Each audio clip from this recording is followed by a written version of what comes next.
Hello दोस्तों, स्वागत है आपका हमारे YouTube चैनल में। आज की इस वीडियो में हम पढ़ने वाले हैं चैप्टर महाजनपद काल प्राचीन इतिहास का चैप्टर है ये, और इसका पार्ट 2 है। पार्ट 1 पहले ही अपलोड किया जा चुका है, उसकी लिंक आपको डिस्क्रिप्शन में मिल जाएगी। यह बहुविकल्पीय प्रश्नों का वीडियो है और यही लास्ट पार्ट है इस चैप्टर का। और इसमें आपको ऐसे प्रश्न बताए जाएंगे जो कि एग्ज़ाम में कई बार पहले पूछे जा चुके हैं। सिर्फ इम्पॉर्टेंट प्रश्न ही आपको इस वीडियो में मिलेंगे और इसका PDF आप फ्री में डाउनलोड कर सकते हो। PDF की लिंक आपको डिस्क्रिप्शन में मिल जाएगी। चलिए पहले प्रश्न की तरफ बढ़ते हैं। तो यहाँ पर 31वां प्रश्न है। 30 प्रश्नों तक हम पहले ही कर चुके हैं पहले पार्ट में। अगर आपने उसको नहीं देखा है तो लिंक डिस्क्रिप्शन में मिल जाएगी, वहाँ से देख सकते हैं।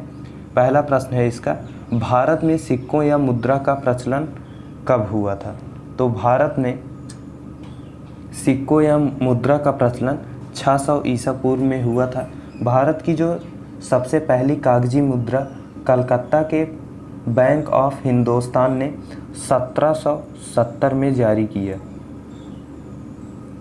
भारत में 18वीं सदी की पहले मुद्रा के तौर पर सोने व चांदी के सिक्कों का प्रचलन था।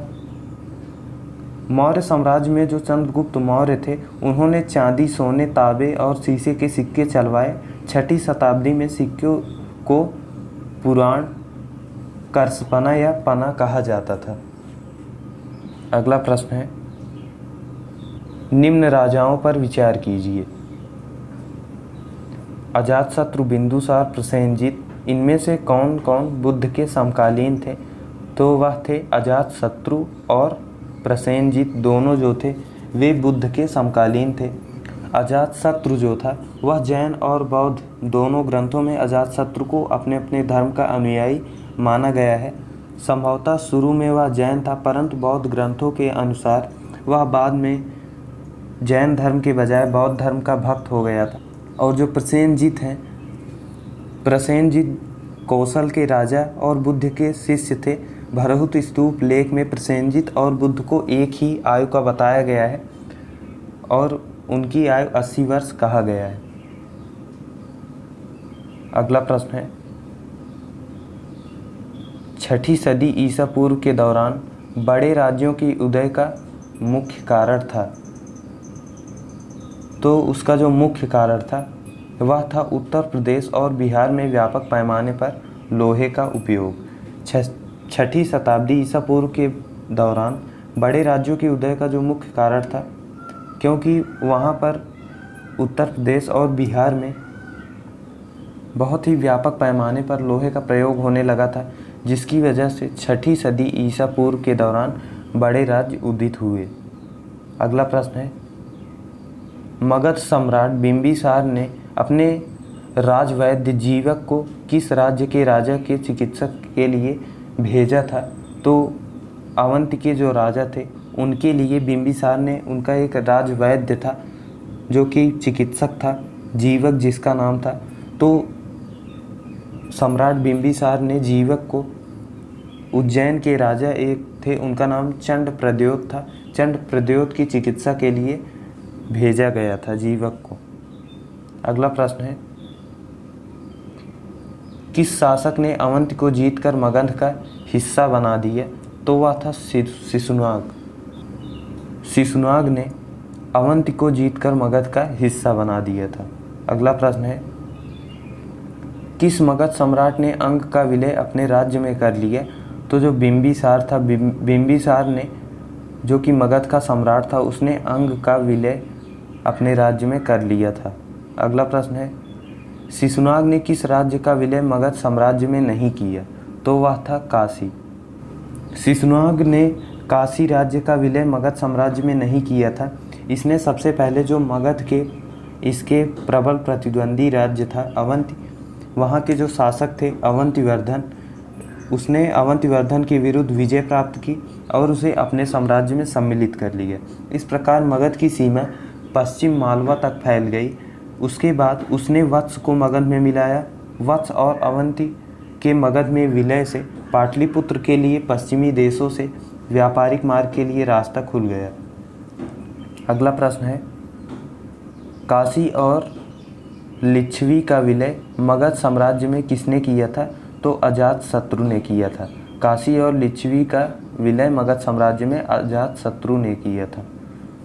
अगला प्रश्न है, मगध साम्राज्य के बारे में कौन सही नहीं है? तो पुराणों एवं महाकाव्यों के अनुसार इसकी स्थापना विहद्रथ ने की थी। दूसरा ऑप्शन है, महापद्म ने इसे सर्वाधिक विस्तार प्रदान किया तथा सर्व छत्रातक क्षत्रियों का अंत करने वाला एवं एकराट की उपाधि धारण की।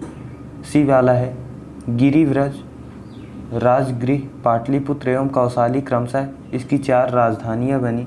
तो इसका जो सही उत्तर हो जाएगा वह हो जाएगा ऑप्शन नंबर डी, इनमें से कोई नहीं। अगला प्रश्न है, सिकंदर के आक्रमण के समय उत्तर भारत पर निम्नलिखित राजवंशों में किस एक का शासन था? तो सिकंदर के आक्रमण के समय नंद वंश का शासक था। सिकंदर के आक्रमण के समय उत्तर भारत पर नंद वंश का शासन था। नंद वंश का जो राजा घनानंद था वह सिकंदर के ही समकालीन था और इसी के शासनकाल में सिकंदर का आक्रमण हुआ था। अगला प्रश्न है, निम्नलिखित में से कौन सा एक ईसा पूर्व 6ठी सदी में प्रारंभ में भारत का सर्वाधिक शक्तिशाली नगर राज्य था? तो वह था Magadh. Option number D. Magadh जो था वह प्राचीन भारत के जो 16 महाजनपद थे उनमें से एक था। आधुनिक पटना और गया जिला इसमें शामिल थे। इसकी राजधानी जो थी वह गिरिव्रज थी, जो कि वर्तमान में राजगीर पाटलिपुत्र थी। भगवान बुद्ध के पहले विहद्रथ तथा जो जरासंध यहाँ के प्रतिष्ठित राजा थे। अगला प्रश्न है, निम्नलिखित में से कौन कौन से भारत पर इतनी ईरानी आक्रमण के प्रभाव के रूप में माना जाता है? तो खरोष्टी लिपि का प्रचार, ये सही है। भारत पर ईरानी आक्रमण के प्रभाव की वजह से खरोष्टी लिपि का प्रचार हुआ। दूसरा है अभिलेख उत्कीर्ण करने की कला का प्रचार, तो ये भी हुआ था। तीसरा है ईरानियों की छत्र प्रणाली का प्रचार, तो ये भी हुआ था। चौथा है घंटा आकार की गुंबज की कला का प्रचार, ये भी हुआ था। स्त्री अंगरक्षकों की नियुक्ति, तो ये भी हुई थी। जो आपका उत्तर हो जाएगा वह हो जाएगा 1, 2, 3, 4, 5। ऑप्शन नंबर डी आपका सही उत्तर हो जाएगा। अगला प्रश्न है, निम्न में से कौन सा एक सिकंदर के आक्रमण का प्रभाव नहीं था? तो इस आक्रमण ने भारत और यूनान के बीच प्रत्यक्ष संपर्क स्थापित करवाया, तो ये उसके आक्रमण का प्रभाव था। दूसरा है, इस आक्रमण ने पश्चिमोत्तर भारत में यूनानियों की स्थापना का मार्ग प्रशस्त किया, तो ये भी था। तीसरा है, सिकंदर अनेक उपनिवेशों की स्थापना के लिए उत्तरदायी था, तो ये भी सही था। जो चौथा है, उसने भारत को यूनान की रियासत बनाया, तो यही सिकंदर की आक्रमण का प्रमाण नहीं था। अगला प्रश्न है, निम्नलिखित में से किस राज्य में गणतंत्रात्मक शासन व्यवस्था नहीं थी? तो वह था मगध। मगध जो था वह बुद्ध के समकालीन एक बहुत ही शक्तिशाली और संगठित राजतंत्र था उस समय।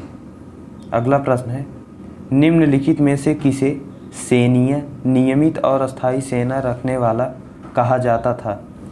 तो वह था बिंबिसार। बिंबिसार जो था वह मगध का राजा था और हर्यक वंश का शासक था। अगला प्रश्न है, निम्नलिखित में से किसे उग्रसेन भयानक सेना का स्वामी कहा जाता था? तो वह था महापद्म नंद। महापद्म नंद जो थे वह नंद वंश के शासक थे और इन्हीं ने ही मगध साम्राज्य को सर्वाधिक विस्तार जो दिया था वह महापद्म नंद ने ही दिया था और सर्वक्षत्रातक एवं एकराट की उपाधि भी धारण की थी। महापद्म नंद को ही उग्रसेन जिसका अर्थ है भयानक सेना का स्वामी कहा जाता था। अगला प्रश्न है, डेरियस या दारायबाहु प्रथम ने 516 बीसी में सिंधु के तटवर्ती भूभाग को जीतकर उसे ईरान का 20वां क्षत्रपी या प्रांत बनाया। उससे कितना राजस्व प्राप्त होता था? तो ऐसा माना जाता है कि वहाँ से 360 टैलेंट स्वर्ण प्राप्त होता था। अगला प्रश्न है, निम्नलिखित में से कौन सिकंदर के साथ भारत आने वाला इतिहासकार नहीं था? तो जो सिकंदर के साथ निरियाकस आए थे एनासिक्रिटिस भी सिकंदर के साथ ही आए थे, एरिस्टोबुलस भी सिकंदर के साथ आए थे, जबकि हेरोडोटस जो था वह सिकंदर के साथ भारत नहीं आया था। हेरोडोटस को इतिहास का पिता भी कहा जाता है, और जो हिस्टोरिका नामक पुस्तक है जिसमें भारत और फारस के साथ संबंधों का वर्णन है, हेरोडोटस द्वारा ही वह लिखा गया है। अगला प्रश्न है, महाजनपद काल में श्रेणियों के संचालक को कहा जाता था। तो महाजनपद काल में श्रेणियों के संचालक को श्रेष्ठिन कहा जाता था, और गृहपति जो थे वह धनी किसानों को कहा जाता था। अगला प्रश्न है, गृहपति का अर्थ। तो अभी अभी मैंने आपको बताया कि जो धनी किसान होते थे उन्हें गृहपति कहा जाता था। अगला प्रश्न है, सूची 1 को सूची 2 से सुमेलित कीजिए। सूची 1 सूची 2। सूची 1 में है अष्टकुलक। तो अष्टकुलक जो थी वह एक परामर्शदायी संस्था थी जो परामर्श देती थी।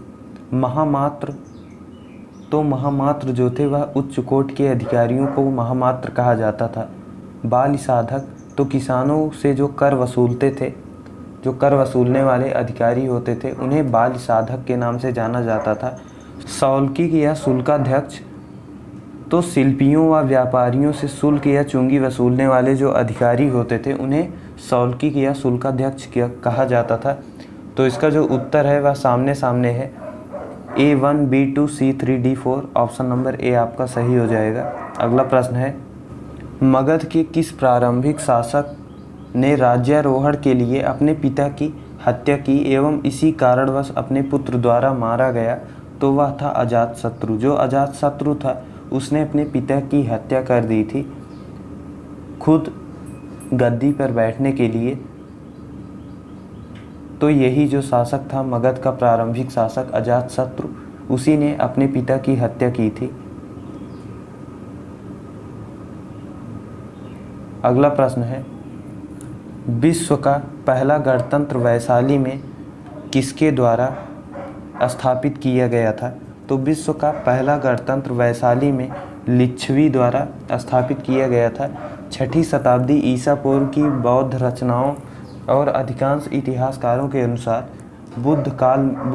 गौतम बुद्ध के काल में भारतीय राजनीतिक समाज में 10 गणराज्य थे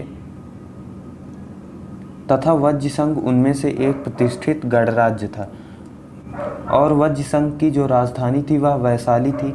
वज्र संघ का सबसे प्रबल सदस्य लिच्छवी राज्य था। विश्व का गणतंत्र वैशाली में किसके द्वारा स्थापित किया गया? तो इसका उत्तर हो जाएगा लिच्छवी। अगला प्रश्न है, सूची 1 को सूची 2 से सुमेलित कीजिए। सूची 1 में महाजनपद, सूची 2 में राजधानी। तो कुरु जो था उसकी राजधानी इंद्रप्रस्थ थी। पांचाल की राजधानी अधिछत्र थी या अहिछत्र भी लिखा जाता है कहीं कहीं। कोसल की राजधानी साकेत थी और वत्स की राजधानी कौशाम्बी थी। तो इसका जो उत्तर हो जाएगा वह हो जाएगा A4 B3 C1 और D2। ऑप्शन नंबर बी आपका राइट आंसर हो जाएगा। अगला प्रश्न है, निम्न में से कौन एक बौद्ध ग्रंथ 16 महाजनपदों का उल्लेख करता है? तो जो बौद्ध ग्रंथ अंगुत्तर निकाय है उसी में 16 महाजनपदों की सूची पाई गई है। अगला प्रश्न है, 6ठी शताब्दी ईसा पूर्व का मत्स्य महाजनपद स्थित था। तो जो मत्स्य महाजनपद स्थित था 6ठी शताब्दी ईसा पूर्व में वह था राजस्थान में। मत्स्य जो था वह 16 महाजनपदों में से एक था उस समय। इसमें राजस्थान के अलवर, भरतपुर और जयपुर जिले के क्षेत्र शामिल थे।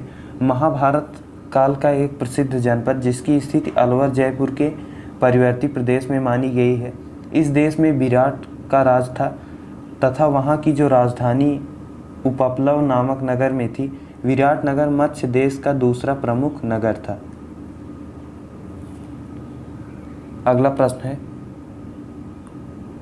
निम्नलिखित में से किस नदी को पहले वितस्ता नाम से जाना जाता था? तो झेलम नदी को पहले वितस्ता के नाम से जाना जाता था। अगला प्रश्न है, ईरान के खमनी, यहाँ पर हकमनी होगा, ईरान के हकमनी वंश के किस शासक ने भारतीय भूभाग को जीतने के बाद उसे फारस साम्राज्य का 20वां प्रांत बनाया? तो वह था डेरियस, या जिसे दारैबाव प्रथम भी कहा जाता है। अगला प्रश्न है,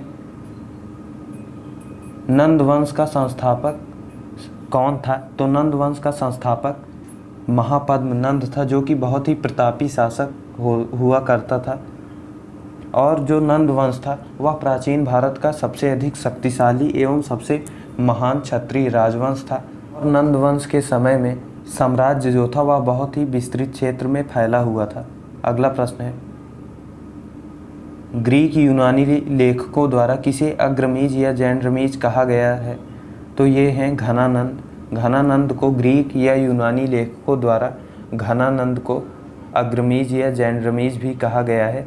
इसी के साथ ख़त्म होता है हमारा ये चैप्टर महाजनपद काल। तो अगर आपने अभी तक हमारे चैनल को सब्सक्राइब नहीं किया है तो सब्सक्राइब कर दीजिए, बेल आइकन को प्रेस कर दीजिएगा, जिससे आपको आने वाली वीडियोस की नोटिफिकेशंस मिलती रहे। वीडियो को लाइक कर दीजिए, पसंद आया हो तो लाइक कर दीजिए और शेयर भी कर दीजिएगा, और कमेंट करके बताइएगा कि आपको और भी प्राचीन इतिहास के वीडियोस चाहिए या नहीं। Thanks for watching. मिलते हैं अगली वीडियो में।